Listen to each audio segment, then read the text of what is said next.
Kerala Congress M LDF-ൽ ഉറച്ചു നിൽക്കും. LDF-ൽ ഉറച്ചു നിൽക്കുക. LDF-കാർക്ക് തന്നെ ചെറിയൊരു സംശയമുണ്ട്. ഈ മാണി കോൺഗ്രസ്സുകാര് എന്ത് ചെയ്യും? മാണി കേരള കോൺഗ്രസ്സുകാര് ചിലപ്പം UDF-ലേക്ക് ചാടും, മിക്കവാറും ചാടും കേട്ടോ. പക്ഷെ ഇപ്പം ജോസ് കെ മാണി പറയുന്നത് ഞങ്ങൾ പോകുന്നില്ല എന്ന് പറയുന്നത്. കാരണം അപ്പുറം ജോസഫ് ഉണ്ട്. ജോസഫിന് അവിടെ മാണി വരുന്നത് തീരെ ഇഷ്ടമില്ല. ജോസഫിനും മാണിനും കൂടി ഒരുമിച്ച് എങ്ങനെ നിർത്തുമെന്നുള്ളതും UDF-ന്റെ ഒരു പ്രശ്നമാണ്. പക്ഷെ UDF ആഗ്രഹിക്കുന്നത് മാണി കോൺഗ്രസ് തിരിച്ചു വരണമെന്നാണ്.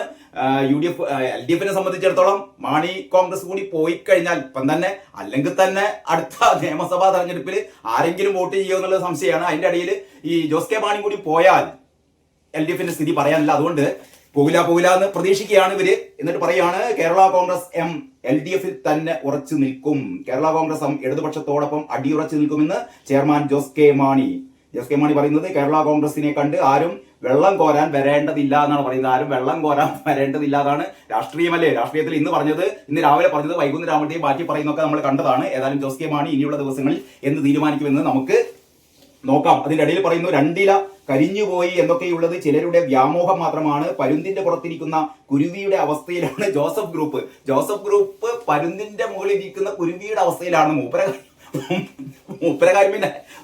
മൂപ്പരകാര്യം പറയാനില്ലല്ലോ. മൂപ്പര് ഇതേമാതിരി തന്നെ ഒരു പരുന്തിന്റെ ചിറകിലിരിക്കുന്ന കുരുവിയാണ് ഈ ജോസ് കെ മാണി കുരുവി. പക്ഷെ ഈ പരുന്തിന്റെ ചിറക് രണ്ടും ഒടിഞ്ഞിരിക്കുകയാണ്. പിണറായി പരുന്തിന്റെ 2 ചിറകും ഒടിഞ്ഞിരിക്കുകയാണ്. അതില് ഇനി ജോസ് കെ മാണിക്ക് കയറി ഇരിക്കാൻ പറ്റില്ല, കാരണം ഒടിഞ്ഞ ചിറകാണ്. അപ്പോൾ ഈ ഒടിയാത്ത ചിറകുള്ളത് UDF-ന്റെ ചിറകാണ്. ജോസ് കെ മാണിക്ക് അടുത്ത പ്രാവശ്യം ഭരണത്തിൽ പങ്കുചേരണമെങ്കിൽ ജോസ് കെ മാണിക്ക് UDF-ലേക്ക് വരാം എന്നാണ് ഞാൻ പറയുന്നതല്ല പല UDF-കാരും പറയുന്നത്. പ്രത്യേകിച്ച് ലീഗ് ഉൾപ്പെടെ. ലീഗാണ് ഇതിന്റെ ഒരു നേതൃത്വം വഹിക്കുന്നത്. കാരണം ലീഗിനെ സംബന്ധിച്ചിടത്തോളം അടുത്ത ഭരണം പോയാൽ ലീഗിനെ സംബന്ധിച്ചിടത്തോളം അത് ആലോചിക്കാൻ പോലും പറ്റാത്ത കാര്യമാണ്. അതുകൊണ്ട് ലീഗ് എങ്ങനെയെങ്കിലും ജോസ് കെ മാണിയെ കൊണ്ടുവരുമെന്ന് തന്നെയാണ് ഞാൻ കരുതുന്നത് കേട്ടോ. കാരണം ലീഗാണല്ലോ തീരുമാനിക്കുന്നത്. UDF-ലെ കാര്യങ്ങൾ തീരുമാനിക്കുന്നത് കുഞ്ഞാലിക്കുട്ടി സാഹിബാണല്ലോ എന്ന് എല്ലാവർക്കും അറിയാവുന്നത് കൊണ്ട് അതിലേക്ക് കൂടുതൽ കടക്കുന്നില്ല.